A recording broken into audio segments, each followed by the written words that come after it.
Yes! That's the gate.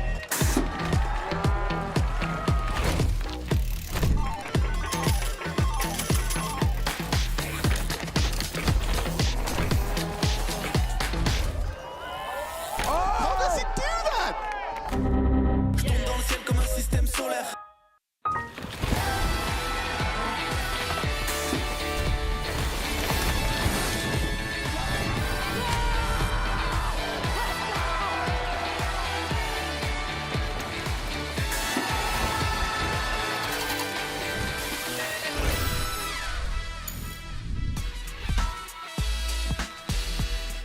Hello and welcome to Aotearoa, New Zealand. Right down here at the bottom of the earth in the southern hemisphere, summer is just about to start. And we are in Rotorua, central North Island for the third and final stop of the Crankworx World Tour. 6 events in just 3 days. We've got a packed schedule and today it is the turn of downhill. So all of the best of New Zealand's racers are going up against some of the best in the world. We've got some brilliant rookies and we've got some established pros. Joining me to chew over all of the proceedings is one half of the brotherly combo who are the masters of the mountain bike universe. None other than Ed Masters. It's Ed and Ed. I'm pretty pumped. How you doing? You pretty pumped on this one? Mate, I'm stoked to be here. You know, obviously I would love to be riding, but fate wouldn't have it. So this was the next best option. And I'm really excited. We've got a world-class track, a world-class field. And I couldn't be more stoked to watch my friends throw themselves down this epic hill. Right, well, as we said, Rotorua is one of the epicenters of New Zealand mountain biking. And you can take a look at the Whakarewarewa forest here. The trail map looks like some kind of diagram of synapses in a brain. You said it earlier, Ed. There's so many trails in this area. Yeah, we're really lucky here in New Zealand, and especially in Rotorua, that we've got some of the world's best trails in such a highly concentrated area. And especially the track that we've got today. It's a world-class facility. The fuzz. It's pretty full on, isn't it? Yeah, it is. You know, this was the venue for the 2006 World Champs, and it's also hosted Crankworx for numerous occasions. And we're back here for 2021.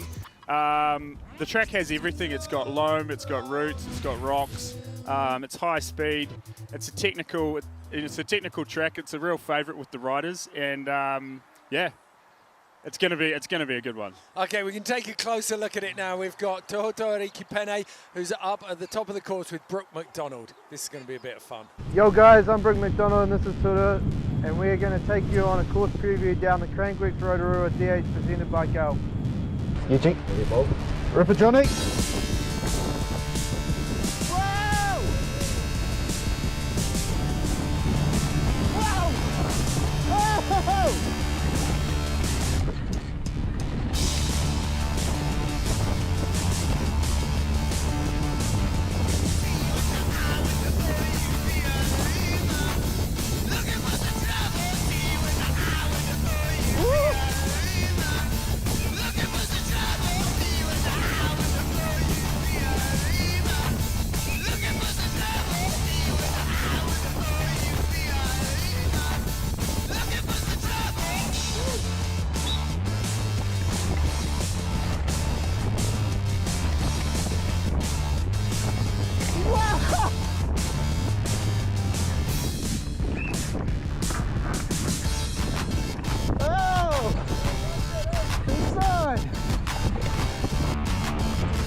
This is your course preview here in Rotorua for the Crankworx Downhill presented by Gull.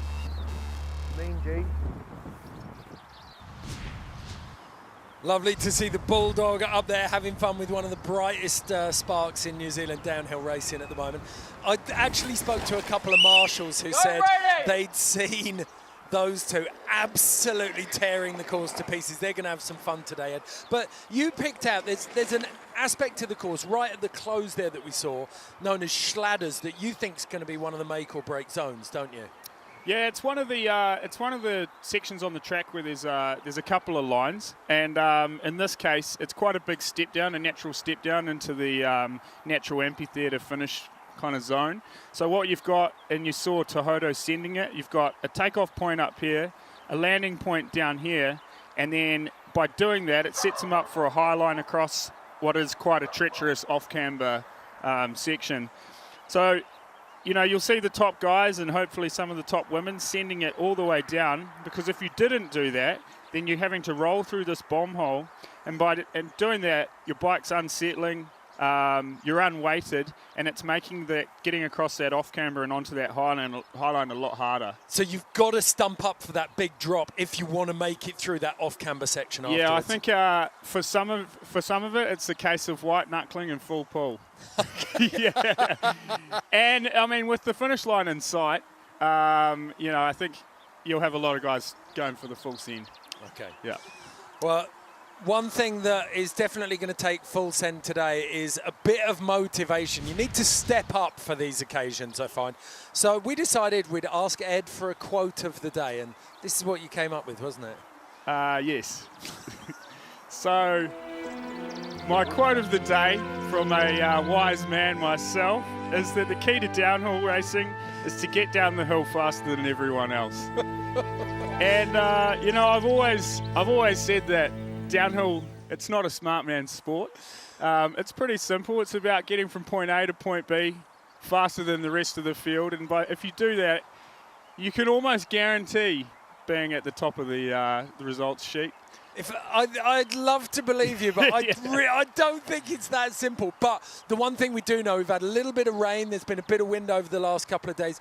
The intel from everyone who's been hitting the course is that it's in perfect condition. Yeah, talking to the guys at the bottom of the hill, they said, you know, words like hero dirt, unreal conditions. You know, for a downhill track, a bit of wind, you know, there's not really any jumps in the open on this course. So that's not going to really play any, you know, spoilers.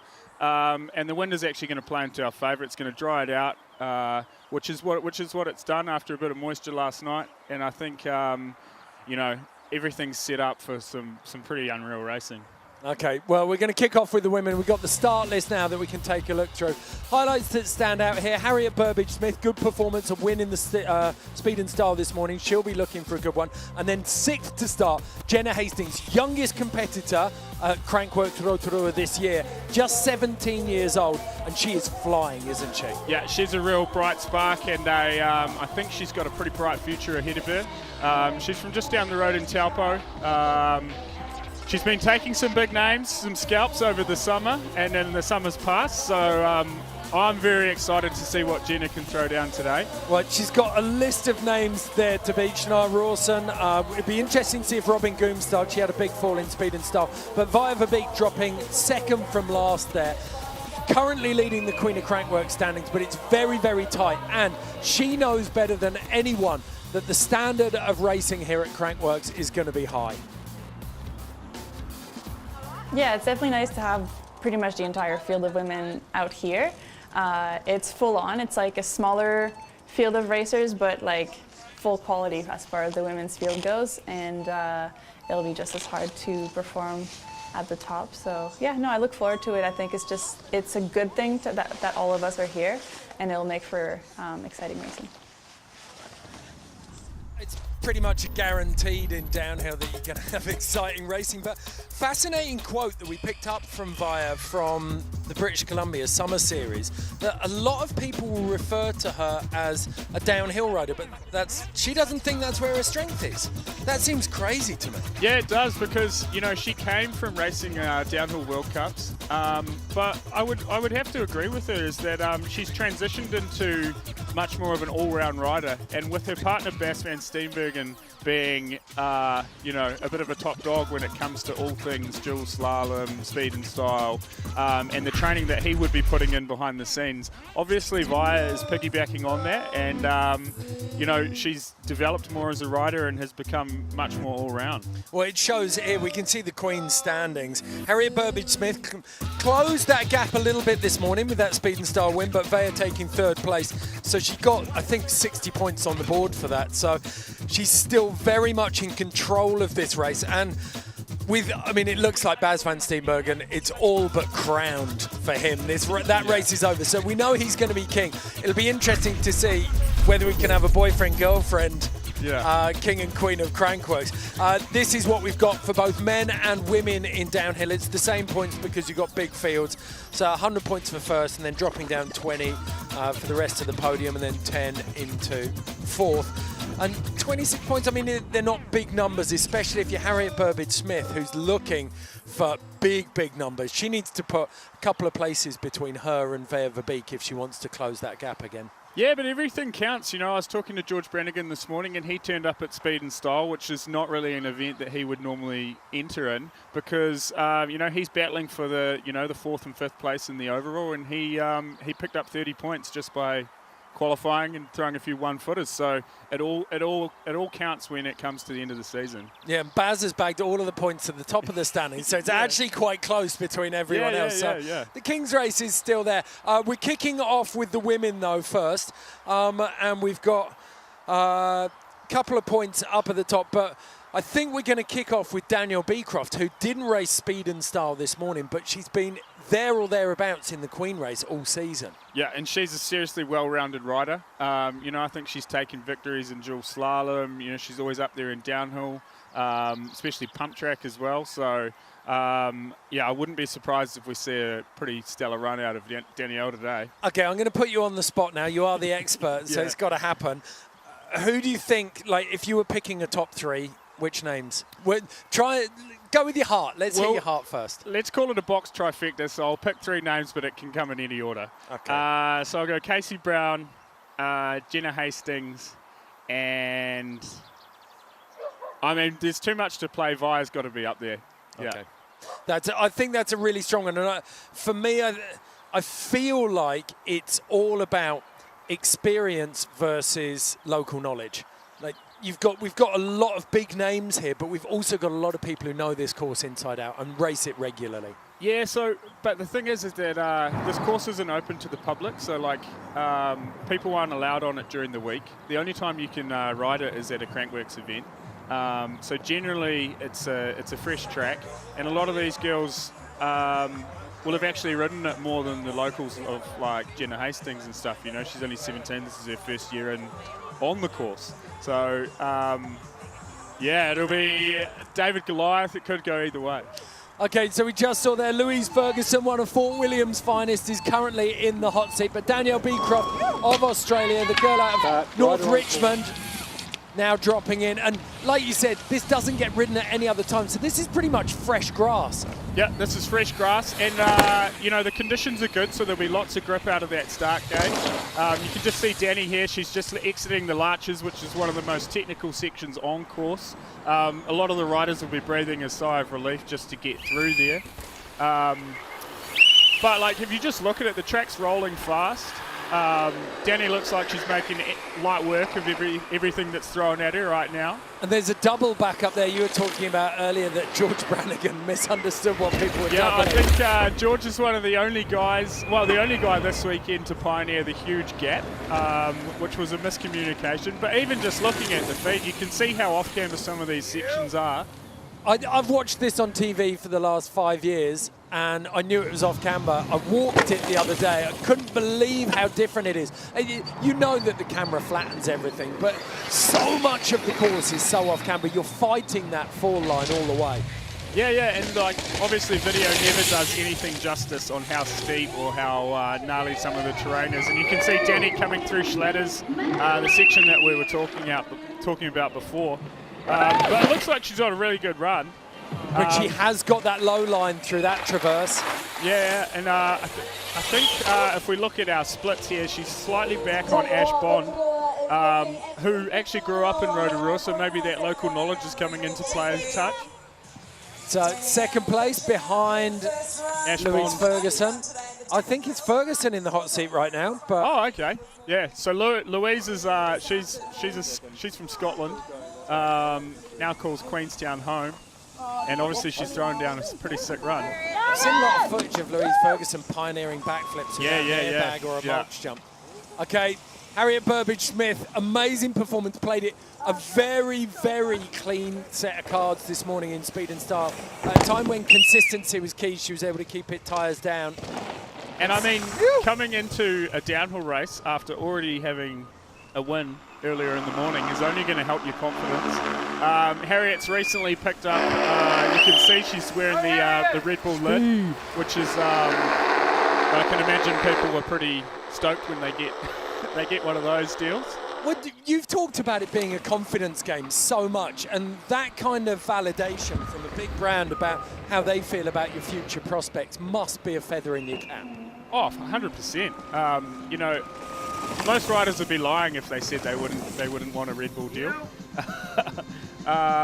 You know, they have the cream of the crop in terms of all things action sports, and you see Harriet getting a little bit sketchy on that drop-in, which is actually so steep.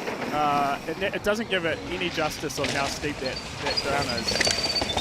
But she's dropped slightly back a little bit in terms of time.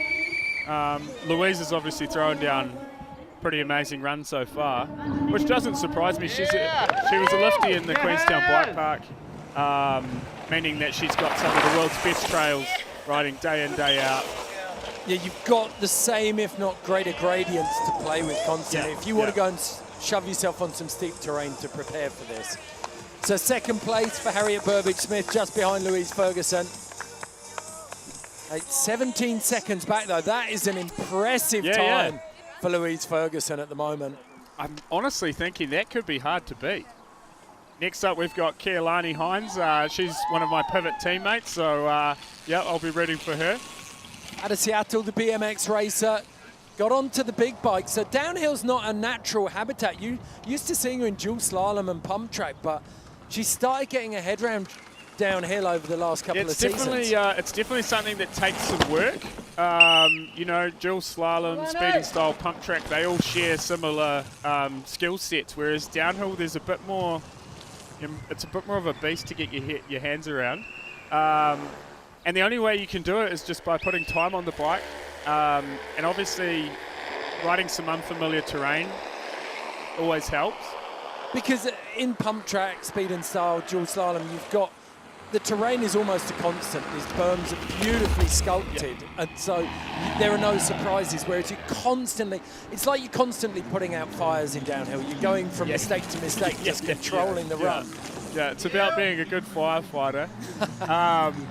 But that's the thing, and so like in pump track, dual slalom, you don't have the course isn't changing, but in downhill it's always changing. So from what you ride on your first run to what you ride in your finals, often is a completely different track.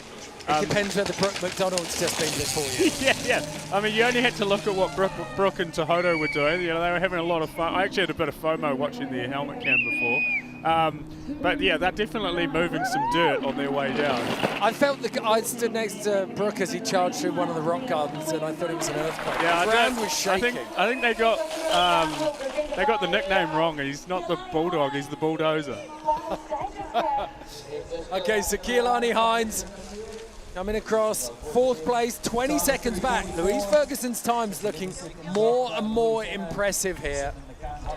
Yeah, Louise is throwing down a killer run, but what you've also got to look is that Harriet, Danielle and Keilani are all within 2 seconds.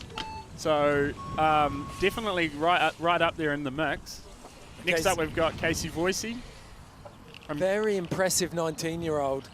She's starting to show some real pace, I think. Yeah, and like what an opportunity for someone like Casey to come to Rotorua and race on a world-class track with a pretty world-class field. And get that experience, which is only going to pay dividends.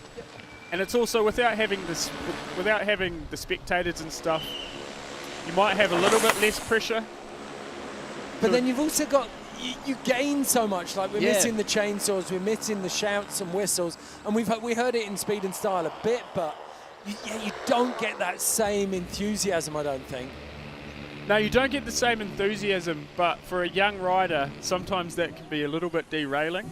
The pressure of, you know, performing in front of thousands. You know, when you come into this finish area and everyone's going crazy, sometimes you see people pushing the boat out a little bit far. But yeah, you don't know where the pressure valve is. Cassie, though, she's been smashing junior ranks for the last 3 years, just starting to step up into the elite. Be interesting to see how she gets on in this field. And if you see, so at that split, she was only 15 seconds back. I think Harriet at the moment is 17. So if she can hold her speed all the way into the finish, then she might get right there into the spot, into the sweet spot, and go in second place. So Cassie Voicey, yeah, it looks like she's going into second, ahead of Burbage Smith. And she actually pulled back some time on Louise at the bottom. So we can tell that fitness isn't an issue for Cassie. Okay, back up to the top, Martha Gill. Started out as one of the cross-country racers for British Cycling, but she moved into EWS, and she's definitely got some pace. She's got some pace, and she's also one of the most all-rounded skill women in the field. You only have to give her a follow on Instagram at Martha G, and you can see that she spends a lot of time on pump tracks. She's got a lot of skills, you know, stuff that you probably wouldn't expect from an EWS athlete. You know that she donated to get Robin Gooms to Audi 9s as well. Yeah, so she's one of two who started the Gull Girls, which is a bit of a clothing brand that her and Crankworx Rotorua run, and in doing so they're supporting some of the up-and-coming women. And you only see what happened with Robin Gooms. She went to Audi 9s. She's now right at the forefront of the women's freeride movement, and you've got to think, you know, stuff that Martha and Bex are doing behind the scenes to help out the whole, the women. Oh, it's incredible. Yeah. Well, let's have a look at this on the split. So she's right on the money here. Obviously, not quite going to push for that top spot against Louise. But you said that we saw Cassie Voicey reel Louise in a little bit on this bottom section, so potentially Louise made all of her time on that top section, and the bottom wasn't quite as fast. I mean, I've done it sometimes where you've done a really good run and you just button off right before the finish because you want to get it home. But I think it's worth mentioning that Martha's actually on a trail bike here. It's definitely worth mentioning, but you said it yourself at the start. So was Brandon Semenuk at Rampage this year. Okay, and here's this Jenna is who we Hastings. need to watch. Youngest person competing at Crankworx this year, just 17 years old, local in Rotorua. This is a home race, and she's got all the pedigree, hasn't she? She's got the pedigree, and I might be a bit biased, but I think she's on a great bike for laying down a hot time, and she's 4 seconds up. Right side of the clock already. Yeah, and you can just tell she's really attacking the course. It really impresses me, some of these younger women nowadays, with the style and the way that they are just really aggressive. There's a hunger to her riding already, an urgency through every single section. She's on the cranks wherever she can be. She's not resting. And you can see there's a few people up there who are giving her some encouragement. But yeah, just the fact, just the aggression that she's really getting after it. You can visibly see that with the way she's attacking the course the whole way down, and it wouldn't surprise me if she extends. So under 19 national champion 2021, looks like she's going to put a very big time down. She's extended that lead, still green lights, 5.9 ahead as she comes into this final section. Yeah. I'm actually a little bit jealous watching because I've got an elbows down style, and it looks a lot better on the bike than I would. Okay, coming down into this last one. Boosting over that. 7.5 seconds up for first place. Jenna Hastings, best Louise Ferguson. Yeah, that is a hot time. And she's not even puffing. Fucking hell. Well, That was a fast run, and I think the language is excused for that reason. Apologies if you're offended by that, but we all love a bit of emotion. Yeah. She's just in the moment. Mum and Dad will be stoked. Yeah. Shania Rawson out of Papamoa in the Bay of Plenty. Cranking down here, another BMX rider who got onto the big bike early though. Yep. She's actually taken to downhill. She's had some good results in pump track, but she can really smash her downhill as well. Yeah, she's actually done a season racing on the World Cups as a junior, and she had a lot of success as well. She's on the trail bike here, which might it might be a bit harder to compete against Jenna, which is on the full-on downhill bike. But Shania's got the skill set to be completely competitive. Really, really steady on the bike. Like, she gets it settled, and a low centre of gravity as well. And she just looks solid. There's nowadays you just don't want to be too you don't want any dynamic movements. You just want to float down the course. Yeah. There's a few exceptions to that rule always, but yeah. I mean, when we see Blinky pedaling over every jump, we'll give him a hall pass on that. Okay. Coming down to this split time. She's 5 back. And she's right on the pace for Louise Ferguson, so it's actually going to come down to this last little bit, and which you alluded to, that Louise might have backed off a touch. Oh, she lost her way a little bit there. Looked like she fell off the traverse a little bit. Yeah, it looked like she wanted to hold high across that whole off-camber, but she actually just dropped to the low. But, I mean, to the untrained eye, it didn't look like she lost any speed. And she goes second. Okay, so she did manage to hold on to that ahead of Louise Ferguson. So on the trail bike too. That is impressive, isn't it? But like you said, there's not much a trail bike can't do now. The travel... Technology has come such a long way that, the word saying you're undergunned on an enduro bike is, it's slowly being phased out. Okay, we can go down now. We've got a headset on Jenna Hastings, so we can have a chat with her and talk about that run. Jenna, congratulations, a fantastic run. It looked like you found fantastic pace there. Yeah, had a bit of a moment at the top, but managed to get my foot back on and hold it together the rest of the way down. And that bottom section, it looks quite rutted into the traverse across the bottom after Schladders there. How was it? Not too bad. Just trying to hold a good line, but yeah, not that bad. Well, it feels like you've got a decent time there. You've set a good mark. Are you happy with that? Do you think you'll be able to hold on to it? Yeah, I'm happy with it. There's some fast girls still at the top, so whether I can hold on to it or not, I guess we'll just have to wait and see. Okay, fantastic. We look forward to seeing everyone else come down. Good luck.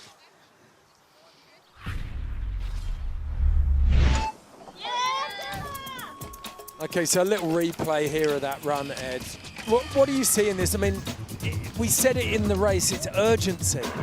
Yeah, it can just, it's this tiny little, everywhere down the course, she's putting little pedal strokes in. You can tell that she's not fatigued at all. She's just maintaining a good body position. Not getting thrown around. It looks like she's fit, she's strong. And I think that shines the whole way down the track, where she's just executing every single line and executing in the key points where you might be able to, eke out a few pedal strokes here, or being comfortable on the bike where you can pump, you can generate speed, and you're just chipping away at each of those little points the whole way down the course. Look at her big smile on her face. Yeah, and there's no better feeling to deliver a run like that at home under pressure, and to be the wild card or the underdog. Yeah, I kind of want to see, if there were emojis on that picture, there'd be kind of rainbow stars and unicorns popping up, wouldn't there? Okay, next rider to drop in. We've got Katie Waugh, the Scottish privateer from EWS. She's on that nuke proof. Yeah, and she's, she splits her time between Scotland and New Zealand now. Her boyfriend, Joe Nation, they live together in Christchurch, which means she trains a lot in a bike park, so she shouldn't be, being on a downhill course isn't going to be foreign territory. And she's going to have the fitness because, she is one of the, the top women in world enduro, that it shouldn't be an issue to nail this 3-4 minute run. This one. Yeah, she's been really vocal, interestingly, at the end of last year about losing the deal with Trek. She decided to self-fund herself this year, and her and Joe, those double-header EWS races, taking their toll if you're a privateer. But, I mean, Crankworx is no different. Like, you've got event after event after event. So. And I think the cool thing is about Katie being pretty vocal about the issues that were going on with the sponsorship. She backed herself, she put together an epic program, and she delivered some amazing results for her sponsors this year.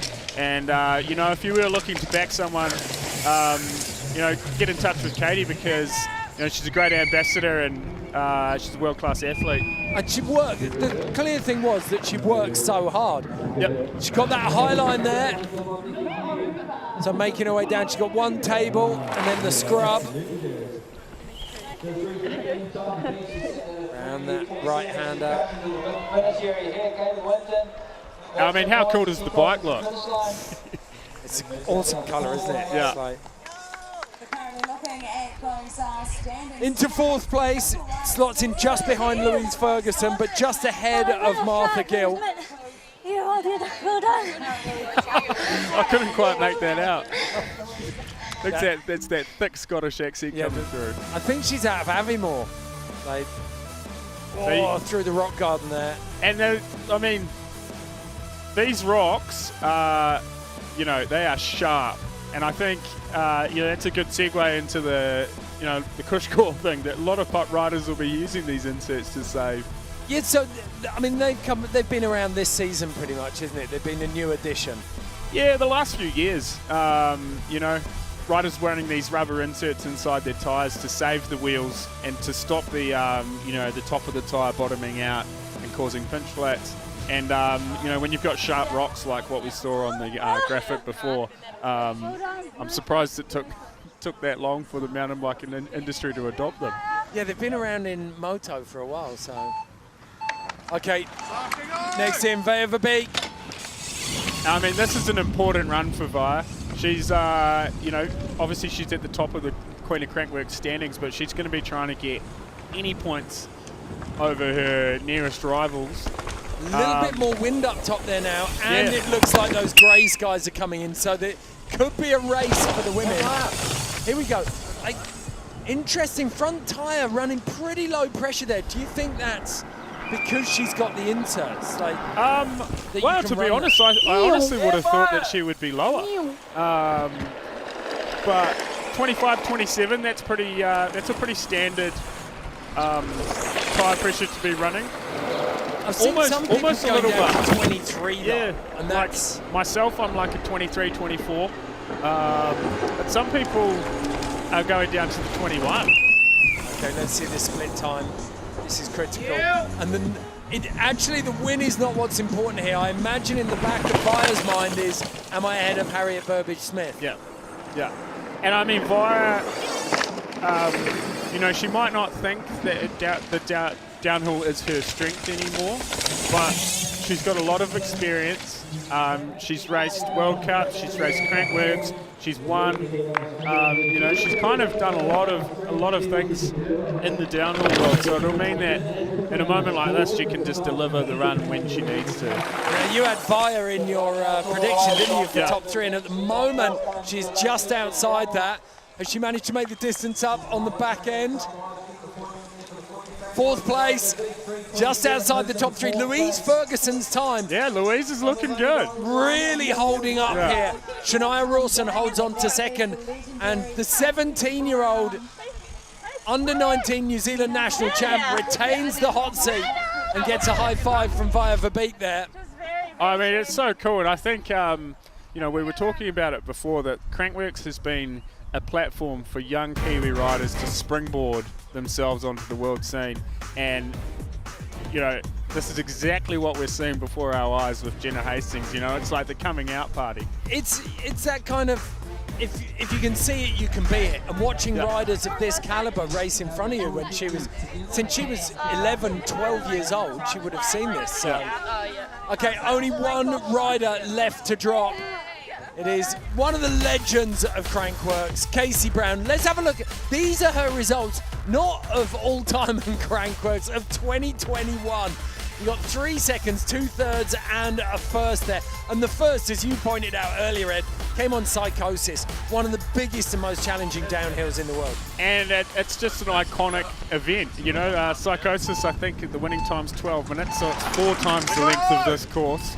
And I think the elevation drop is probably even more than that. So, yeah. But Casey's such a skilled, well-rounded rider. And she's also just such a massive ambassador for, you know, all things women's mountain biking. The little stick of Canadian dynamite ready to blow this course to pieces. And Starts pretty comfortable, you know. 4.5 seconds back, though, of Jenna Hastings' time. This is pointing steadily towards an historic victory for the young New Zealander, but still a decent chunk of this run to go for Casey Brown. Casey's going good, though, you know. She's looks like she's riding really fast, completely under control. 160 PSI on the front forks there. Pretty hard suspension. Cranking, but we saw Jenna Hastings, like, she was chopping wood all the way through here. She was. Someone getting super into the cheering. Yeah. Usually that's drowned out by the sheer number of people shouting, but this time you can hear it clear as Well, day. it's cool that we've got one spectator up there making... Split time drops back to almost 7 seconds. Jenna Hastings will be shifting in her seat now. She knows that she's very, very close to taking the biggest win of her young life. Yeah. And so will Shania also. You know, it'll be interesting to see if Casey... Oh, she's throwing whips at the bottom. Swaggy B, just all the way to the bottom. Yes. Casey Brown, fresh out And of she goes MIQ, third place. It means that, despite that incredible run, Louise Ferguson will be knocked out, I think, in 2. And it looks like a look of sheer disbelief on Jenna's face. Thank you. Yeah. I don't think she realises that was the last rider. She's not celebrating. Oh, it might be sinking in now. That's so cool. Oh, she's just... It's just hit her. You're so deserving of it. 17 years old, surrounded by her heroes, You've worked so hard and she's for that. cleaned up So at hard. Crankworx. Oh, that is awesome. Congratulations to Jenna. I think she you know, I had her earmarked as one to watch. And yeah, like I said before, I think this is the beginning of a very bright future for the young Kiwi rider. Yeah, next time.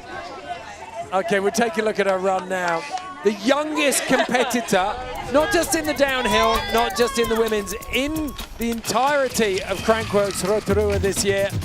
Look at it, and there's just a real, you called it earlier, a quiet style, a fluidity to her riding.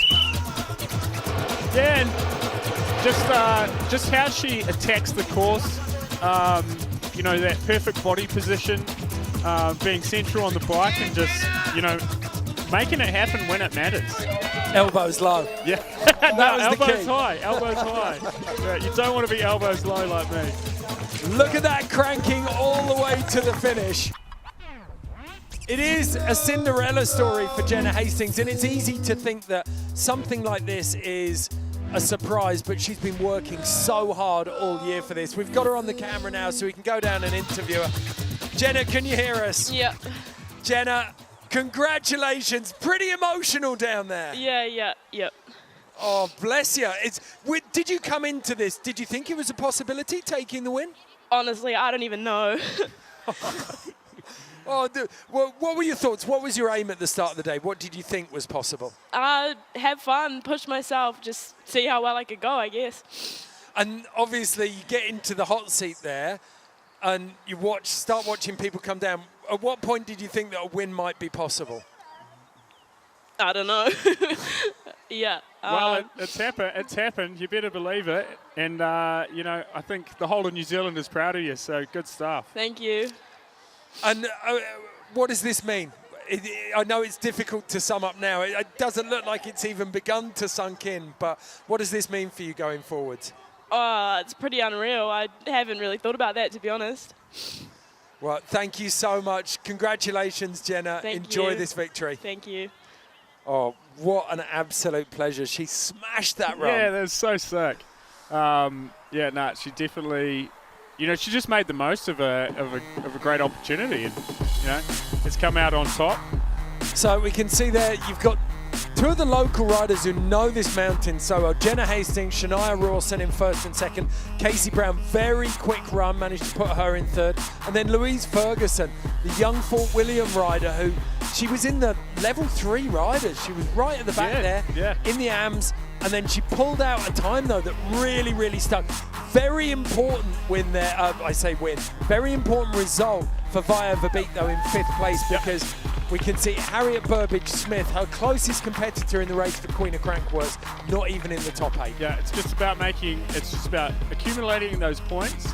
And as long as you're accumulating more points than your nearest rival, you know, it's a good day at the office. Yeah, the one person who did haul a little bit back there was Casey Brown. So we can take a look at Queen of Crankworx now and see the standings there because she'll have made a little bit back, but then Harriet Burbage-Smith has lost some, Keilani Hines has lost some. Just a little reminder, these are the points that were up for grabs in the women's and the men's. So the men will be going for these same points in a moment. But in the overall standings, Keilani Hines, Daniel Beecroft not able to reel in via Verbeek. Harriet Burbage-Smith still in second, but Casey Brown, look at that. There's a really interesting battle starting to develop for second and third there. I feel it's still early days to call it. It is early days, but I mean, this is the cool thing about the format of Queen of Crankworx and King of Crankworx is that it's forcing riders, you know, you've got Keilani Hines who's racing downhill and she's trying to get some points in a discipline that she otherwise wouldn't be riding. Look at Papa Hastings. It's a bloodfest. They just cry, oh, look at them. The Hastings family. Oh, her dad, Jenna's dad's going to be stoked. You know, he's been, you know, he's there with her day in, day out. And, you know, yeah, that'll be one proud dad, I reckon. But let's put it in perspective. Crankworx Rotorua, it's launched careers for young New Zealand riders. We saw it for Billy Meeklem in 2019 when he beat Soderstrom. Yeah, I was saying before, Billy started out as Billy the Kid because, you know, he was the new kid on the block and now he's an established name with, you know, he won Speed and Style just earlier. And now he's, you know, at the forefront of the style, you know, the style icons.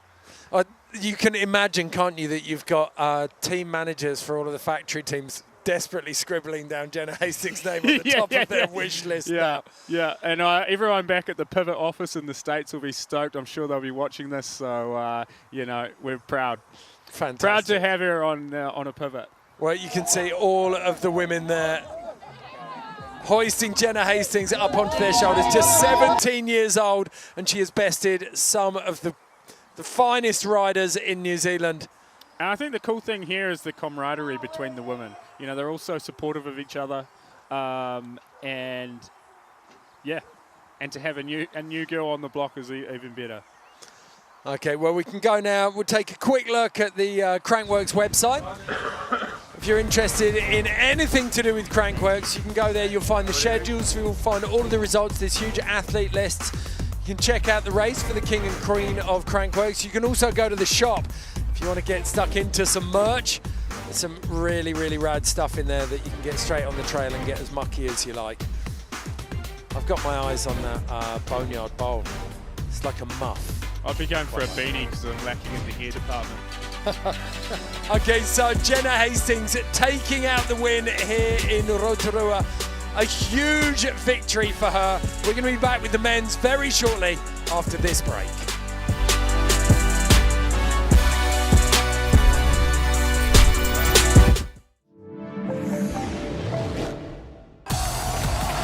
Pump up your tires for the Bike Channel on Red Bull TV.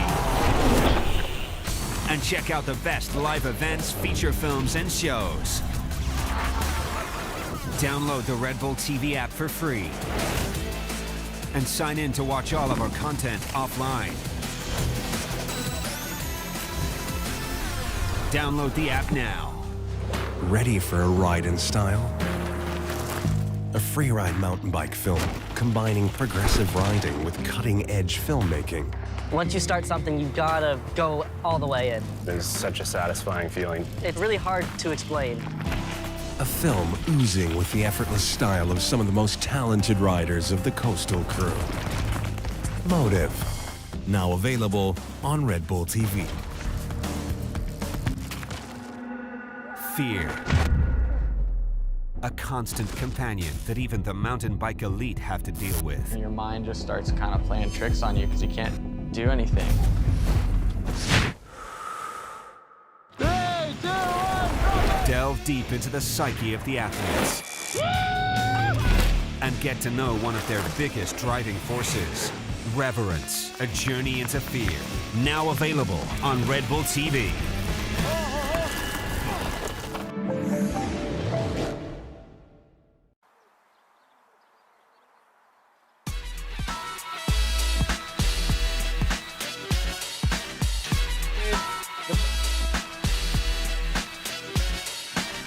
Welcome back to Crankworx here in Rotorua. It's myself, Ed Lee, joined by the man of the moment, Ed Masters. We're taking you through the downhill. We've just seen Jenna Hastings, 17-year-old rookie, take out the win in the women's downhill, and we're about to get stuck into the men's. But before we do, we've got one of Ed's finest pieces of work. This is the Pivot Worldwide Wide World of Sport.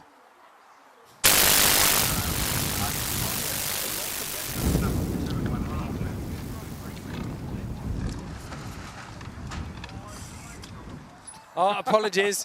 No one can hear Ed. What did you do with the radio mics?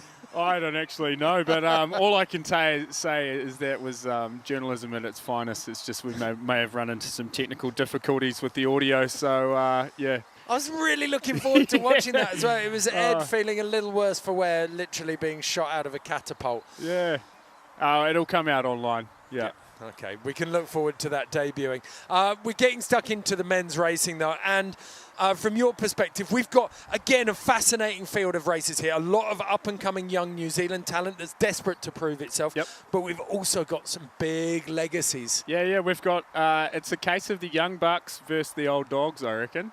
And we're lucky, you know, we've got a world-class track, but, you know, and the field is predominantly Kiwis, but we've got a world-class field calling New Zealand home. I mean, I saw one of the, I'd say veteran, he's not that old, but one of the veteran riders for New Zealand, Kieran Bennett, KB, riding very, very quickly on this track. Yeah, he's not going to be messing around. You know, he's no longer racing on the international circuit, but he's got a lot of experience, and he was actually telling me that he's raced every single race that's happened on this course since 2005. Wow, that's impressive. And then two of the young bucks you're talking about, Finn Hawkesby Brown and Lachlan Stevens-McNabb, definitely keep an eye on those two. They could repeat what we saw from Jenna Hastings, but then last name to drop there, what do we need to say? It's Blinky. Exactly. And I mean, the cool thing is you've got Lockie, who was 17, and that was the age that Blinky, you know, that's when he started his career. So it just goes to show that, you know, 17 versus Blinky's 33, you can be doing it for a while, and yeah, it's interesting. Yeah, young bucks, old dogs. And it feels like Blinky's having a little bit of a resurgence as well, doesn't it? Second place here in 2020, we can look at that run, and then 2021 national champ as well. Yeah, and never count him out. I mean, yeah, he's a legend of the sport internationally and at home. And I tell you what you can see on this footage from 2020. Obviously, this was the end of summer, different end of the year. It was March instead of November, but it was insanely dry. Yeah, yeah, you get those massive holes full of dust, which actually makes it really hard to kind of navigate your way down as a rider, because what looks smooth isn't. Yeah, it's almost like powder snow where you can't see what's underneath. You're just coming in and you're just getting taken out by these landmines. Blinky, so light on the bike. You said, we talked about a quiet style when we were talking about the women's downhill. Blinky's anything but. He's got that massive urgency. Yeah, he's got such an iconic style. And as I said this, the rain just started falling. Oh, and it's not a shower, is it? No. I'm looking upwind, and look at that. He's got massive ET through that drop. Yeah, he's got it. You know, Blinky is one of the fans' favourite. He's a fan favourite world round because his style is just infectious. So second place for Blinky in 2020. He's going to be looking to go one better in 2021.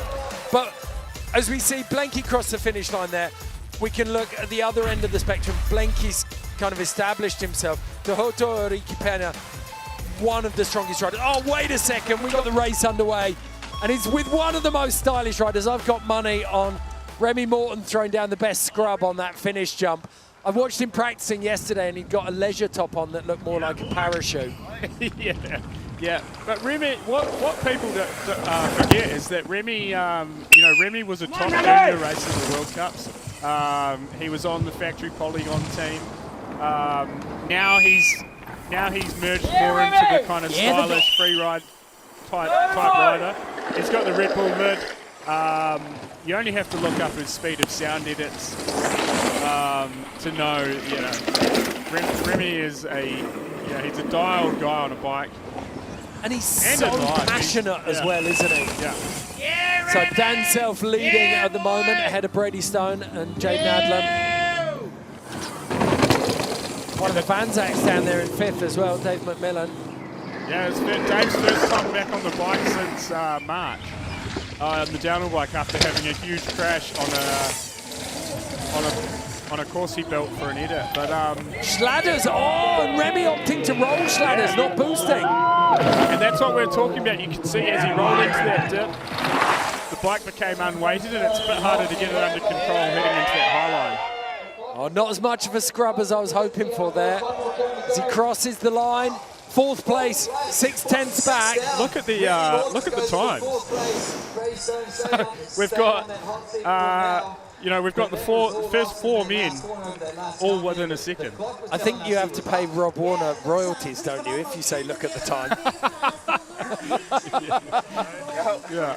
I'm just waiting for the how do you sit down with balls that big. So Dan Self in the hot seat there. Remy Morton gives him the fist enough respect. No, that's Brady Stone. Oh. Yeah, that's Brady Stone. Oh, so our graphics not getting that one. Jenna Hastings just riding behind him. We go back up to the top now, though. Next rider in Jonty Vink. Jonty's one of the most stylish Kiwi riders out there. You know, he'll be one to definitely watch and whip off tonight. And he's no slouch when it comes to downhill.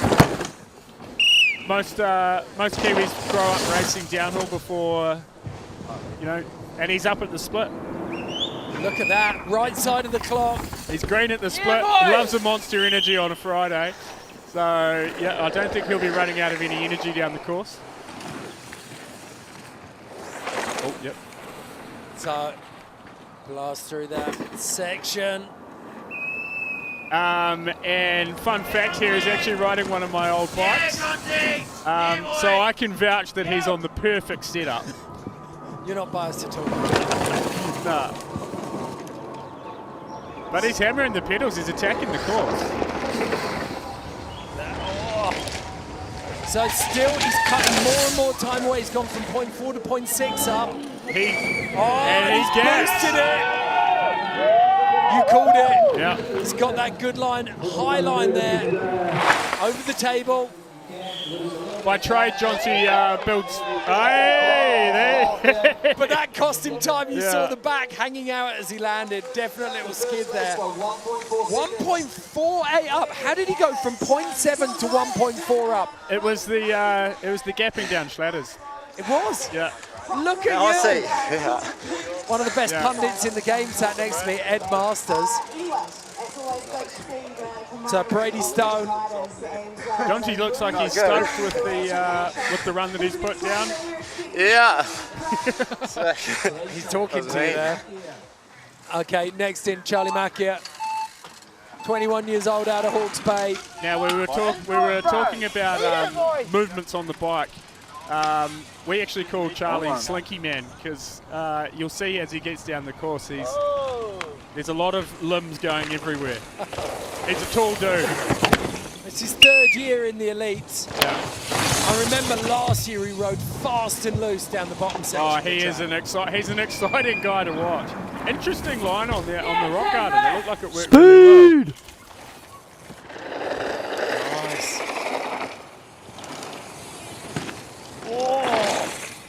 Charlie grew up in Hawke's Bay with Brooke McDonald. He's actually on one of Brooke's bikes, I think. And Brooke actually uses Charlie as a bit of a sparring partner, and they ride together a lot. often the case. Like you can have the best facilities, you can put in as much time as you want, but if you can't see what excellence looks like, then it's really difficult to get there. So you've got a target like Brooke McDonald to train with, then you are going to get quick. And I think for Brooke, training with someone who doesn't mind risking it for the biscuit, week in, week out, like Charlie, it can. And I mean, look at that. Charlie Makia over the finish line in 6th place, 2.2 seconds back. He's quick through a lot of the track there, but he's just lost out at the finish. So just behind Jaden Adler. But the times are tight. There's not much giving away there, is there? I'm trying to think what the winning times have been in the past. But it's if you're in the 40s, you're doing very well. It's difficult to compare the times though, because you're talking late summer versus kind of late spring. Two very different types of dirt traditionally. One of the local boys from tuned Rotorua, Lewis Hamilton. Yeah, local legend.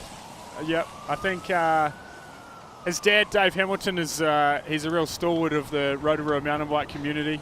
And both his boys, Connor and Lewis, have been racing since they were really young. I think Lewis actually mentions how he rode the shuttle bus with Steve Peat back in 2006 and was actually the forerunner for the Worlds. Really? Yeah, and here he is. Yeah, what is it? 15 years later, racing on live TV. Well, he would have been 11 years old then. He was an under 15 national champ, wasn't he? Yep, and he's raced a lot overseas. He now. You know, his job as a mountain bike coach, he runs Tuned Rotorua. So if you're looking for any, sharpen up the skills, Lewis is your man around here. Tell you what, that guy is going to have no voice tonight in the pub. He's absolutely sending it for all the local riders. You know, it's a real shame that the spectators aren't here, but everyone in this town gets behind mountain biking in a massive way, and they'll all be watching this. So, John T. Vink setting the pace. At the moment, Lewis got 7 seconds to make the line. You see the rain sneaking through him. Very, very close. Oh, and he's done it. Yeah. 1.6 up. Lewis Hamilton. Very, very impressive run. Look at his eyes. Is that right? I mean, there's a saying, wide eyes, brown pants. I'd say he looks like he's been mainlining adrenaline. That is phenomenal. I mean, and as we say this, the rain is really starting to come down. So as a rider, when you're mid-run and you know it's really raining, sometimes it can be off-putting, but if you can actually just, block it out and just carry on with the game plan, which probably is what Lewis has done. But I mean, when you're coming into Schlatters in rain like that, you're going to know it's hanging around. We've got a lot of tree cover up at the top, which might give it 15-20 minutes grace. And then we've got some great drainage through some of the areas. Callum Booth dropping in now, though. And I mean, even with the rain, whether it's raining at the top, that grass could become pretty slippery pretty quick. Well, we saw Brooke McDonald go down on that course preview. I mean, Callum's gone for the white cap, so he's probably pretty stoked to come down early. Otherwise, he'd have a bit of washing on his hands. Yeah, I was going to say we can tell whether or not he's slammed once he's wearing white. Yeah, it's a dangerous colour. Yeah, boy! Oh! And he's got a flat. Oh! Yeah. And that's out of the rock just shows, yeah. Oh, gutted for him. I mean, those rocks. I mean, Rotorua is so world renowned for being geothermal, but you get these pumice type rocks that are so sharp, and whether or not he's got an insert or there, it doesn't really help you if you tear and hold your tyre. He's not giving up. That's the good thing. No good. No good. Mischief, brother. You've had a mischief, brother. Some heckling. Oh, there it was, that spike. I mean, that's moto. It looks beautiful. Yeah. But yeah, he felt it instantly. He knew it was done. Just taking his time down here now. Rain setting in. It's got a little bit of wind with it too. It's actually managing to get in and under the canopy where we're commentating. So it's definitely getting through the trees and onto this course. And I mean, the dirt on the course is predominantly clay. with a bit of moisture on that, I reckon Kieran Bennett's going to fancy himself now. If he knows that everyone else behind him's got to deal with a wet course.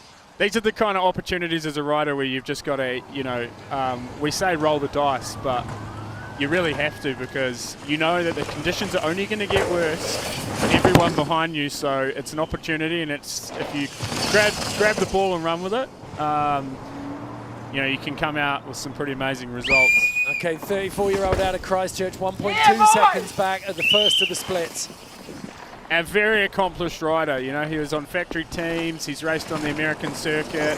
Now he's a bit more of a family-orientated guy, but he's also, his day job is, he's basically Mr. Bosch for all things e-bikes in New Zealand. Right. He's still heavily involved in the scene and very competitive when it comes to racing. We need to check his bike for a motor when he gets down there. And he said today he chose to wear his Lucas Shaw kit because he's a huge Lucas Shaw fan. Awesome. Yeah. Yeah, it'll definitely, that's it, you said it, he doesn't travel that much anymore, but it'll definitely make his presence felt in domestic Yeah, that's races. the thing is, like, when you're not getting to go to these international races anymore, these are your international races. So, yeah, he's definitely not going to be hanging around at all. Oh, cranking through their third place. So just slips in just behind John T. Vink. Lewis Hamilton still in the lead there, but he gets ahead of Brady Stone, who set that strong early time. Man, it's a different night. Got a bit rainy. Yeah. There you have it, it's a little bit rainy. Job, right? Yeah. What's the time? It's going to just wait, you know, we're waiting to see what's possible. And it's how it goes with these kind of weather-affected runs. Pretty soft in that fork, 130 PSI. Yeah, Dan Booker. The only guy on the live feed on the trail bike, I think, today. And a very skilled bike handler. We've been having a little conversation between And he's up at the split. Oh, look at that! Yeah. 139, it's a green light. Yeah, boy! So Dan Booker on a heater. He's on a heater, and this course lends itself to carrying speed.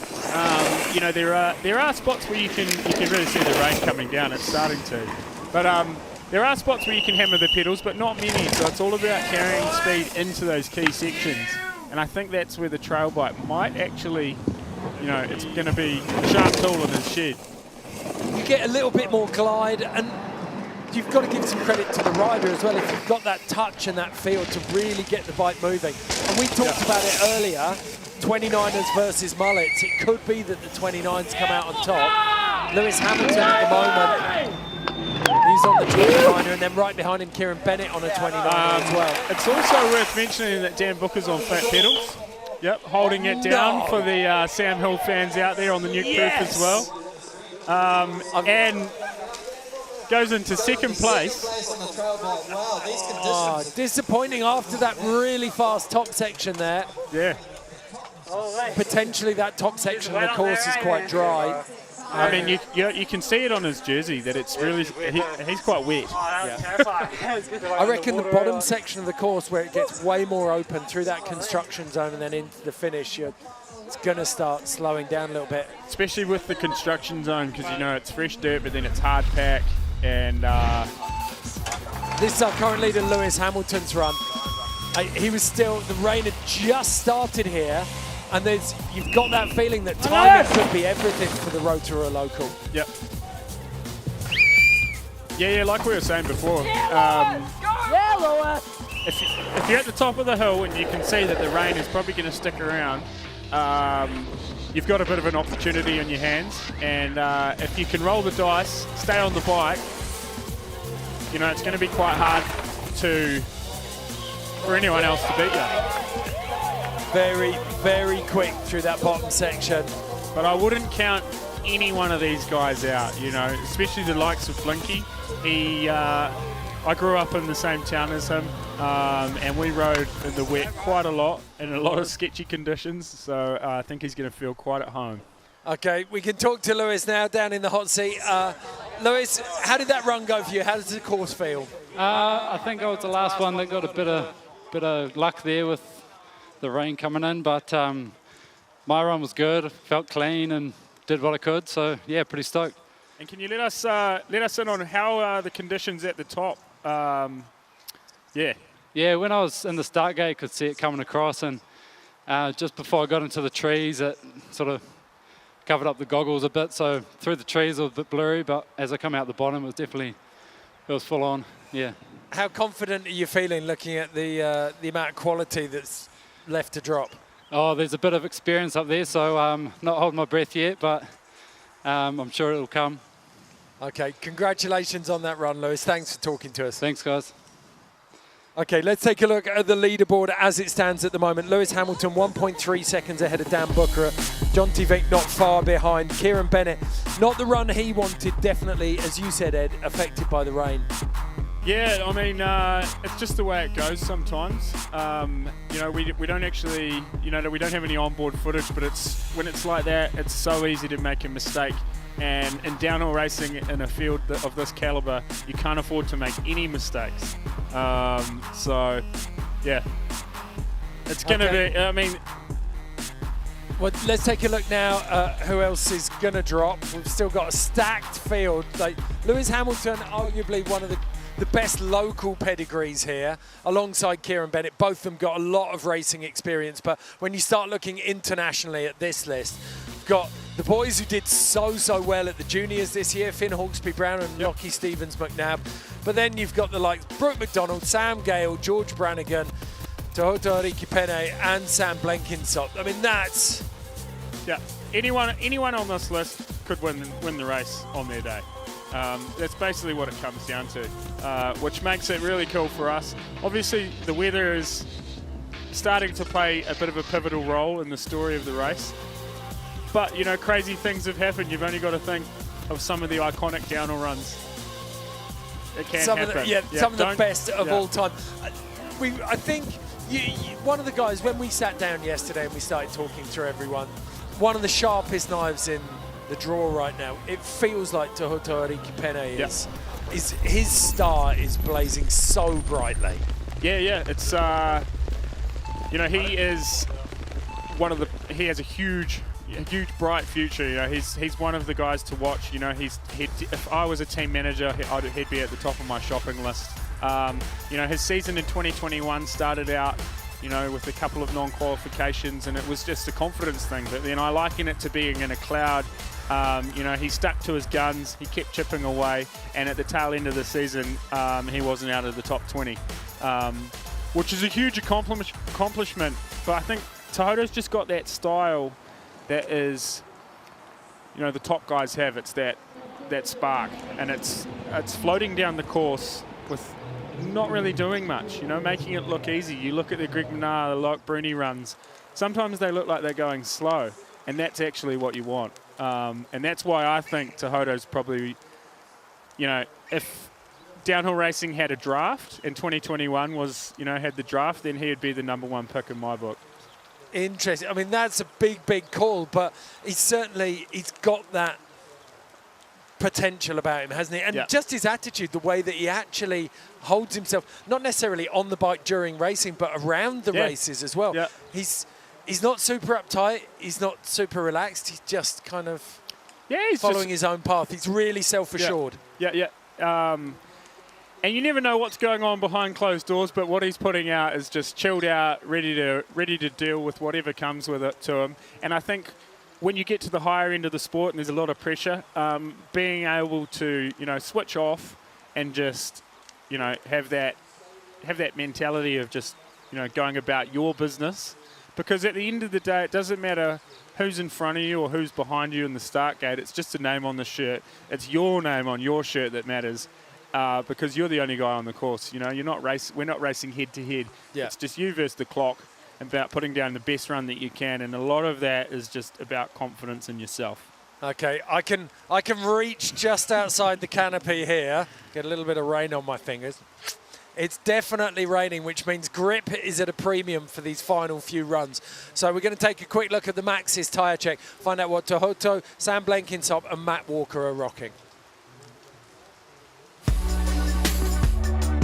Hey, I'm Sam Blingenthop. Kia ora, I'm Tuoto Ariki. Hi guys, I'm Matt Walker. We're here for Crankworx Rotorua and this is my Maxxis tyre check. I'm running 29er front and rear, both downhill casing. I've got the Minion DHF at the front, Minion DHR2 on the back, 2.4 front, 2.5 rear in the wide track.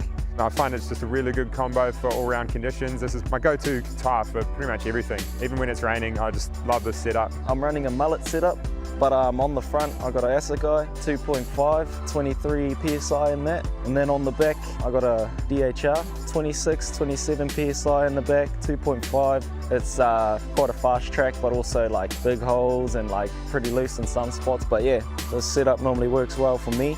At the moment, in the dry conditions, I'm running the Asagai front and rear. My tyre pressure's 23 in the front, 26 in the back, cush core front and rear. It looks like we might have some rain tomorrow, so I might switch it up to the shorty. The conditions here in Rotorua are amazing at the moment. It's going to be awesome, wet or dry, so bring on the race.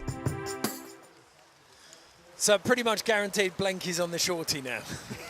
Yeah, well, it'll be interesting to see whether they had enough time to make a change, because they might have already been at the top of the hill before, you know, the deluge started. Yeah, but then this is a tall hill, Ngongotaha. Yeah.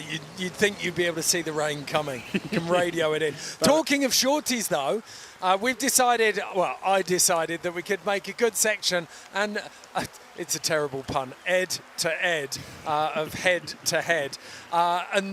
And look at some of the issues in downhill at the moment. And you brought this one up, the fact that we don't see shorts in downhill anymore. Because I've got a terrible set of legs, so I've always been about pants. Well, but yeah, I was saying that I was probably one of the last people in world downhill to adopt the pants. And Jason Marsh, Greg's old mechanic, he always said that I was just, you know, throwing away half a second by essentially having a wind tunnel on my legs. Why did you hold on to them for so long, though? You like the ventilation? I don't actually, no. Like I said, you know, downhill's not a smart man's sport. So, and with the weather that's coming down now, I think in this ed-to-ed format, we won't see any shorts in the men's field. Definitely not. Well, Trek and Specialised, I think it is, who've got their wind tunnels. Yeah. Definitely works for them. Guy Johnson on course now. So Guy Johnson, bit of a cool story where he basically YT did a talent camp worldwide where they went to a load of different countries and scouted 2 riders, and Guy Johnson won a spot on the factory team for the last 2 years. Kind of like that fantasy rider, yeah, the way that you get the football academies, or I've seen it for racing driving, Nissan. And I think you'll see more and more of it. Why not? Like there's so much talent out there now, because you don't necessarily have to be at the epicenter of something. You can watch riders online. Yeah. You know what you've got to be doing. There's a lot of those video submissions for proving grounds. Yeah, and there's a lot of there's a lot of loyalty now in mountain biking, so it's hard to pry a rider away from a brand. So in order to get a top guy, you almost have to develop him. Okay, so Guy Johnson, the rain definitely taking its toll on these times. 8.851 back. Lewis Hamilton. I imagine there's Luigi is looking pretty in that hot seat. He is, and I imagine there's a certain amount of kind of, it's like, oh, well, bad luck, but I'll definitely take this. Yeah. You never, you know, it's how it went, and you just got to, wear it. Be like, I won the race, hell yeah. Yeah, someone's got to win it. And, I mean, I thought 5 minutes ago when we took that little break, I thought we were looking down to the southwest, was looking quite bright and dry, and it was going to blow through, but rain's come back in again. We had our technical guy Adrian here, who was I'm just getting dripped on now. It was telling us it was going to bypass the hill, but I think the local knowledge is not proving. No, it definitely hasn't worked. No. So Guy Johnson has come through. Next in we got Finn Hawksby Brown. Yeah, you can tell it's really coming down because Finn's actually taken his goggles off. He may have crashed. Rip it, Johnny! And yeah, I think these guys are going to be struggling to compete with that top time of Lewis Hamilton. But shout out to Finn. I think keep the airwaves rolling. He had a great year on the World Cups for his first year. He's also been on the union team with Tehoto, and that whole team really exceeded expectations this year. Yeah, traction definitely at a premium now. I don't know about a premium. Well, he's dancing around it. If he could buy some right now, he definitely would. Not willing to risk it all on that Schlatters drop. No. Just clinging to this traverse now. He's got a foot off. I think you can see that it's starting to get that shine on the hard pack. And when you're on course and you see that, 20 seconds back. Yeah. That's everything you need to know, and he's just not that slow. Okay, so back up to the top, Lockie Stevens-McNabb. One of the breakout junior riders this year. Picking up World Cup podiums. Won the junior Nats in Christchurch. Yeah, won the junior Nats. I think he was third at World Champs. He's junior world champion in BMX for ages, wasn't he? It's like, and you take that kind of precision bike handling, put it on a big bike where it's a little more forgiving, and he's devastating, it seems. But I mean, the good thing about, like, obviously, it's only 5 seconds back. You would like to have perfect conditions, but this is the beginning of Lockie's career, and being able to deliver in conditions like that when you haven't practiced is something that actually happens quite often at the World Cup. So it's good practice. He's putting down a good run. Here and there, the microphone picking him up. Come on, runner. Sucking some oxygen, desperately trying to keep it rolling through the flats. Let's have a look. We're coming up on the next split. Oh, he's blown a foot. Slipped it.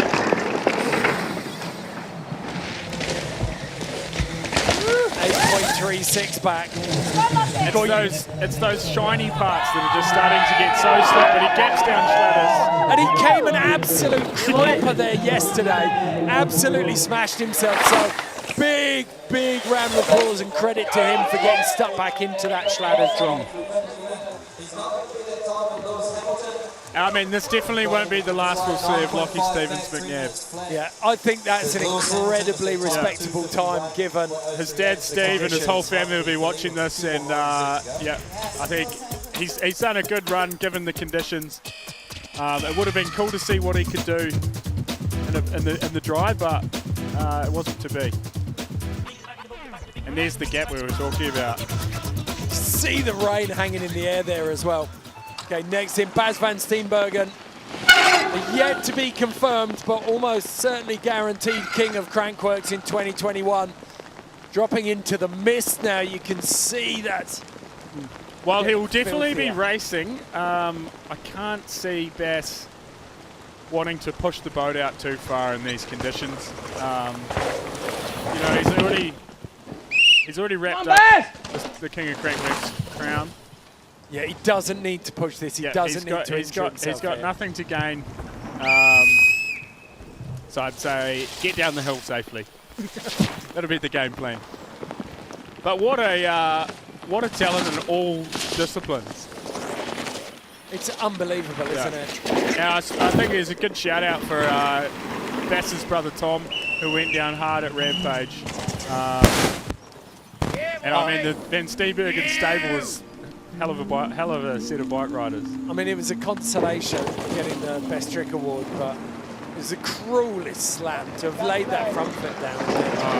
Yeah, I felt sorry for Bass. He was in MIQ watching it. Okay, right now he's just under 12 seconds back. He's rolled through Schlatters there, onto this traverse. And so, because this hill doesn't have a chairlift, a lot of these guys will be at the top of the hill before the rain really started coming down, so they won't have tear-offs, they won't have roll-offs. They probably wouldn't have had a jacket either. No, and it's very exposed up there. The start actually is at the top of an airstrip. 16th place, and exactly as you said, he did have a tear-off, but as you said, he couldn't see much. You look like you've been swimming though. I think Lewis sums it up there. Yeah. These last guys are swimming down the course. He's just had a little paddle. Oh, that's fun run anyway. In an Olympic year. Okay. Next rider in. Matt Walker, my teammate, partner in crime.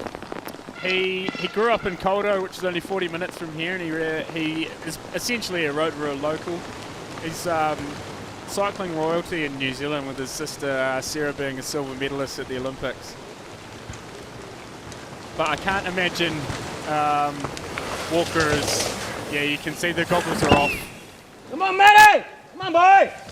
Woo! He's been battling with a bit of an ongoing shoulder injury, so I think this week is the last week of a busy year of racing for Matt, and he'll be going into some pretty intensive rehab to get that shoulder nice and tight for 2022. Go and try and build up some Bruce Lee shoulders. I mean, he's a strong guy. He's a strong guy as it is, but you know, when you're racing week in, week out with niggling injuries, it's quite hard to get on top of them. You forget that very often with the pain or any kind of block in movement, you start losing muscle range. And then it makes it worse. Yeah, and it just compiles over time. So Matt actually picked up the injury in the first World Cup this year in Leogang. So he raced the whole season and still ended up 10th in the overall on the World Enduro.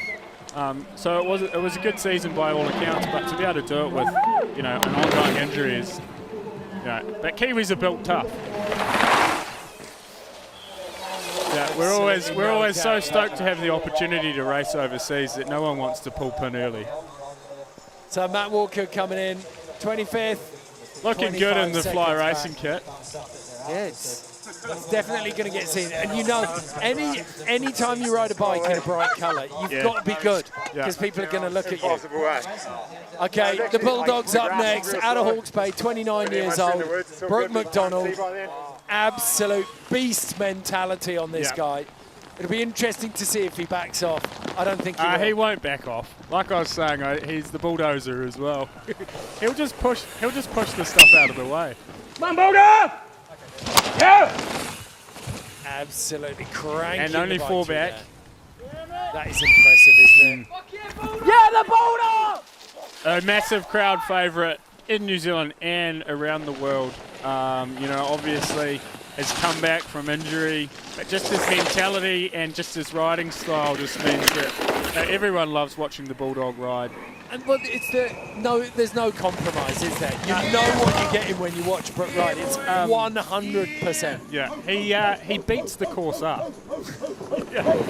He said he would have been a rugby player if he wasn't a mountain biker, but I think he might have been in the UFC as well. Yeah, I can see that definitely. Yeah. Charges for cheating. And this is insane because he's only dropped a second. And I think, so the time that he's lost has actually been on the grass at the top because it's so exposed and grass would just be so slippery. And we saw that he'd gone down in practice on that when we did that course guide, so he would have known it. Yeah. Absolutely cranking through here. 10th place in those kind of conditions. Yeah. When everyone in front of you had it dry. And he backed himself wearing the white kit. Yeah, and delivered. Shake of the head. Lewis Hamilton looking very, very happy with that position. I mean, it's a fast name. Exactly. Fast name. Can you imagine how much trouble he has if he gets stopped by the cops speeding? Yeah. What's your name? His dad's quite a well-known cop in the area, so he probably just gets waved through. Okay. Yeah. There's a funny story about Lewis's dad chasing Steve Peat in a armed defender's uniform. When he saw Steve here in 2006, he hopped out of the big armoured vehicle and chased him down and got an autograph. And he got it tattooed. I bet Steve Peat was quite concerned. Yeah, Steve still remembers it. So this is Lewis's run. The rain had just started, course was still super dry though. Very, very quick run. And he's got a nervous little wait, but cheeky smile there he's allowed himself. Still to go, we got Sam Gale, George Brannigan, Tohoto Ariki Pene, and Sam Blenkinsop. Sammy G, He was Bernard, my team manager's little protege this year, so we got to have him around for the whole World Cup season.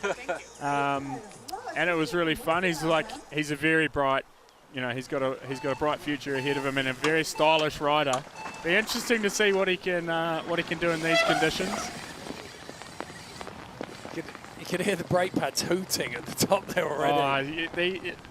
Runs like this are so, you know, you just breathe a sigh, and just it is what it is when you leave the start gate. Let's make it happen. Yeah, you can almost just have a giggle to yourself, and whatever happens, happens. 8.2 back for Sam Gale on the first split. Yes, Sammy G! Angling that bike over nicely. In the ear-to-ear, I've got Sam picked for the scrub at the bottom. Okay. Yeah, the man knows how to throw a mountain bike around. He comes from a motocross background. Splits his time between riding and building. Apprentice builder. Do you think Bernard's had much of an influence on his riding style? It's a bit of a heated rivalry between Bernard and Sam. They're both extremely confident. Almost too much sometimes. Here we go. Oh, and he's popped ladders. Now he's going to come across this traverse. He's got the table, and then we'll see if he's got that scrub. Watch for the scrub. Here it is. Hey! Very nice. His girlfriend Spencer will be proud of that one. So 10.933, good enough for 17th place. At the moment, this rain, it's abating a little bit. Extends the body and then just soaks it up, gets the bike sideways. Yeah. Textbook stuff out of the young fella. Not easy to do on triple clamp forks, I find. Not easy to do at the best of times. And there he said it is what it is. Safety first. All right, so there we have it, Lewis Hamilton. Lewis is trying to look sympathetic, isn't he? But I think he's quite stoked. Top wet and then Next rider to drop in is George Brannigan, and he's forever the bridesmaid here, Ed. Yeah. Yep. Third place in 2019, third place in 2020. Can he better it in 2021? I don't want to take this thing out of this. Commentators are meant to keep the suspense alive, but the rain makes a third place look, I'd say, pretty difficult at this stage. Hey, but George he does some crazy things. If you haven't seen some of his edits, just Google it, just throw his name into YouTube and you'll see some things that should never be done on a mountain bike. Huge gaps. He's not shy. He loves a good pull back and... Yeah, full pull. Okay, so George Brannigan in the start gate. 29-year-old. He's stood on World Cup podiums. He's had an amazing career. He's also had some trials and tribulations along the way, but year in, year out, George turns up, and he's a real fan favourite because he's got no holds barred attitude to life and riding. Choice. No retreat, no surrender. Yeah, George. Yeah. Now, we're coming into the section now. I don't think he's going to try it. This is where he doubled before. Yeah, so George is the only guy to throw a wheel at a huge gap just in this construction zone. And I think it was down to a miscommunication where some of the other riders said they were doing it. So George, he went in centre. May have come up a wheel or two short, but... Yeah, if you're doing it, I'll do it. Yeah. Why not? Yeah. Sometimes it's a bit like that where, now I have to do it. Okay. But look at that. Just shy of 8 back. He didn't lose any time on Lewis Hamilton that whole section.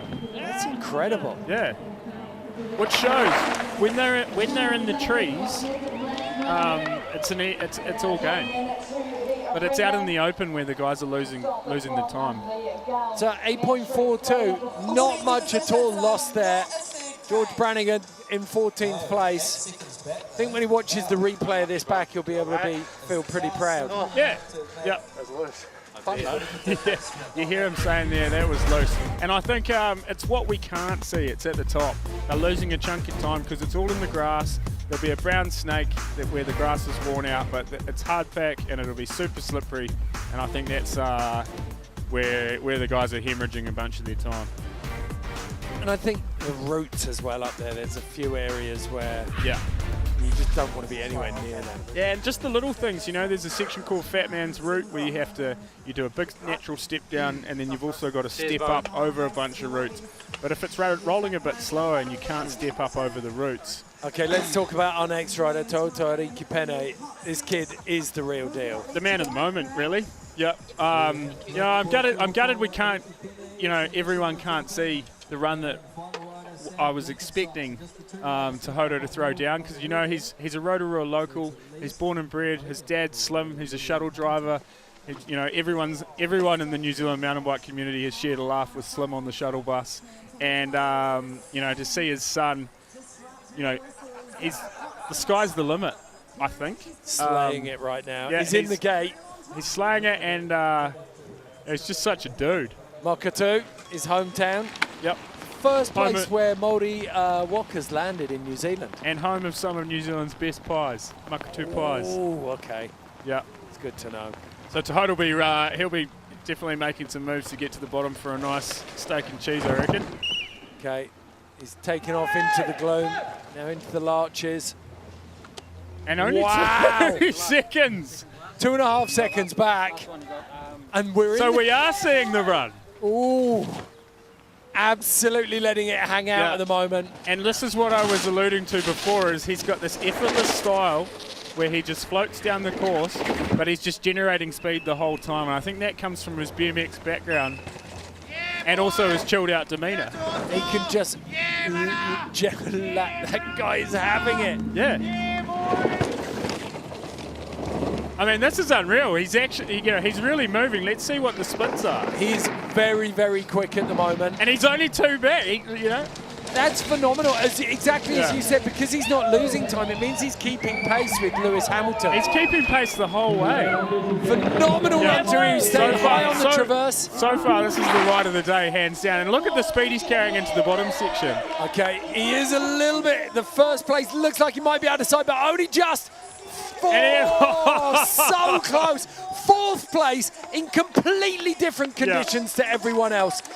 Lewis Hamilton, Dan Booker, John Tiving all had dry conditions. Even Kieran Bennett did in 5th, and he's taken them all on. What a phenomenal time. You know, that is the world-class kind of performance that you know, that I think in the future we'll come to expect from Tohoto. To throw down in conditions like that and do a time like that is amazing, and I think, you know, he should be proud of that. Stepping down on Schlatters, using your line there. And it did, it threw him up high. But he made it look easy. He made it look easy, and that's, I think that's one of the characteristics of, you know, being a top dog. He got Lewis Hamilton out of his chair. I think Lewis for sure. knows just how hard that ride was. And it also shows us that it is possible. You know, to be within 2 seconds. Lucky. Well, there's no shortage of pedigree still to come. Yeah. And Blinky, he's no stranger to putting down. I think it was 3 years ago. He won by over 10 seconds in the wet here. So Lewis Hamilton guaranteed a podium position, but there's one man stood between him and first place. Sam Blenkinsop, a legend of New Zealand mountain biking, one of the downhill world's finest, New Zealand national champion. He's got the flag on his shoulder, sets off into this course in the driving rain. Can he pull off a miracle run here? Well, what Tohoto just showed us. No, he can't. No, we jinxed him. Oh, totally jinxed him. He lost a pedal right up at the top. It's almost exactly where Brooke McDonald went down in practice. Come on, boy! How badly has it cost him? Oh. I mean, with that little mistake, he would have been in there. You've got to think that, don't you? It could have been worth a couple of seconds. But still flying through here. And just to watch Blinky runs is just, you know, it's a pleasure. It's cranky onto the back wheel there. Such an iconic style. I'm sure he's inspired loads of young Kiwis to keep, you know, to chase the dream. All these guys, Tohoto, Lockie, would have grown up watching Blinky. Probably 2 or 3 generations of riders. Yeah. You know, he picked up a World Cup win in 2008. That's phenomenal. I think 13 years at the top. Blinky, a little scrub there into this last jump. So Lewis Hamilton is guaranteed the win. 11th place for Blinky, and that puts Tohoto's run for 4th in place as well. Yep. I mean, obviously it's a bit of a disrupted race, but look, we've got Dan Booker on flat pedals on a trail bike in 2nd place. Phenomenal, but it's Lewis Hamilton in 1st place. He's the 2021 downhill presented by Gull champion. He said it himself, holy. That was... I think he, you know, even Lewis wouldn't have been expecting to be in this position an hour ago.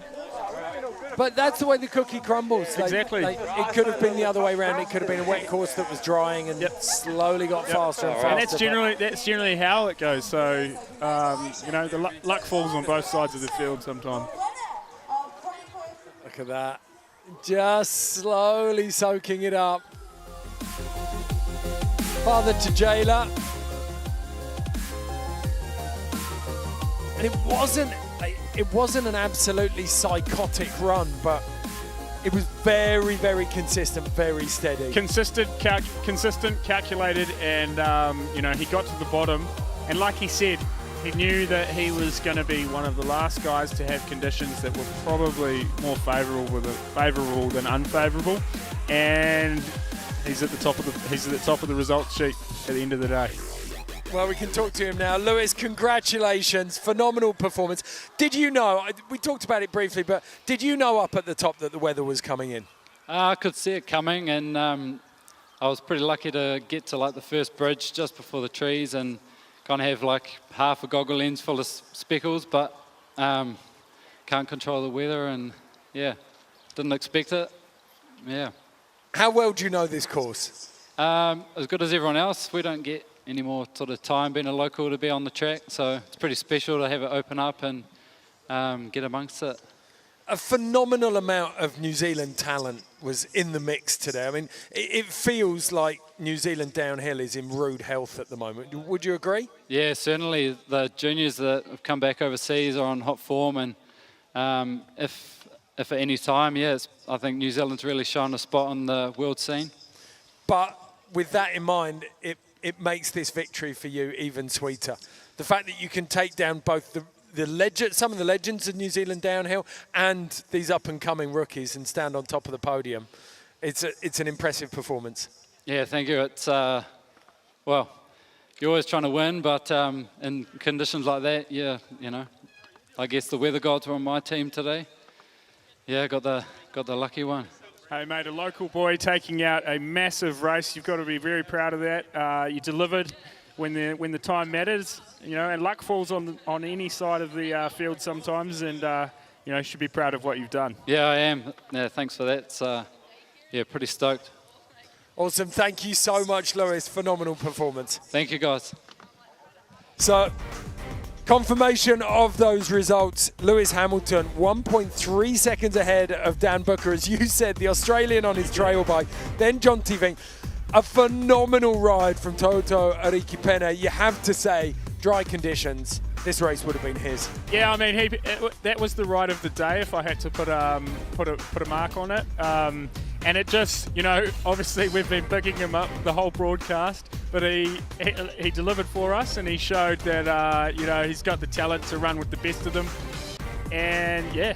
I love this down in 9th, the fact that we got Remy Morton ahead of Blenky and Brooke McDonald. I bet if you'd have told him he was going to do that at the start of the day, he would have taken it 100%. Maybe, you know, he might be making a comeback after this week.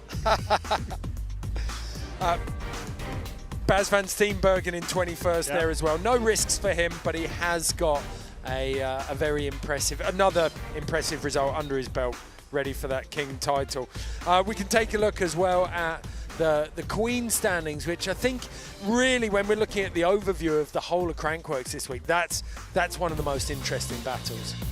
Yeah, I mean, it's only heating up towards, we've got a few more events left, and at the moment it looks like Via is in the control seat, but only one hiccup can seriously derail things. Well, we had pump track qualification the other day. Via didn't qualify. Yeah. So that's 100 points dropped, which instantly puts Casey Brown and Harriet Burbage-Smith in the mix. So this is the point score for the men in, the Queen in dual slalom, pump track and speed and style. So pump track tomorrow night, dual slalom during the day tomorrow, and we're going to see, I think we're going to see this come down to the wire. I think so too. But I think Via's performance today in speed and style was make or break, and she made it happen. She didn't let that non-qualification in pump track derail her confidence at all. She came back, she delivered, and she's going to take that into the weekend. And I think she's going to be hard-pressed to beat, but she's also got some serious competitors red hot on her heels. You had a chat with Caroline Buchanan as well, didn't you, after speed and style? We were worried that maybe she'd injured herself, we wouldn't see her in pump track or dual. Yeah. But what was your appraisal? So I just asked her if she was okay, because she took a hell of a spill, and she said she was okay. She just got a bit of a bruised ego, but a bruised ego or a crash like that can go either way. It can be seriously dangerous for your competitors, because she's going to be coming into the next events with something to prove, and Caroline Buchanan is not someone that you want in the field when she's pissed off. Yeah, an apex predator when she's angry. yeah. We can see down here now beautiful pictures of Jenna Hastings taking the plaudits. The 17-year-old youngest competitor here at Crankworx this weekend. A phenomenal ride for her in the women's. And then another local story made good. Lewis Hamilton doing very, very well. Yeah. Fantastic performance for all of the downhillers today. We can take a look at the schedule for the rest of the weekend now, so you don't miss out on anything. Tomorrow we're going to see dual slalom in the morning, and then we've got pump track in the afternoon, early evening, and then on Sunday, because of the weather, prioritising that one to make sure it's got the lightest winds and the best chance of being dry, we've got slope style. So a little change in the schedule there, but if you need any details, you can find them all up on the Crankworx website. Thank you for watching the downhill. Ed, thank you for joining me in the booth. I think we've got a quick correction there, that it's pump track in the morning and dual slalom in the afternoon. Okay, there was me thinking I was clever.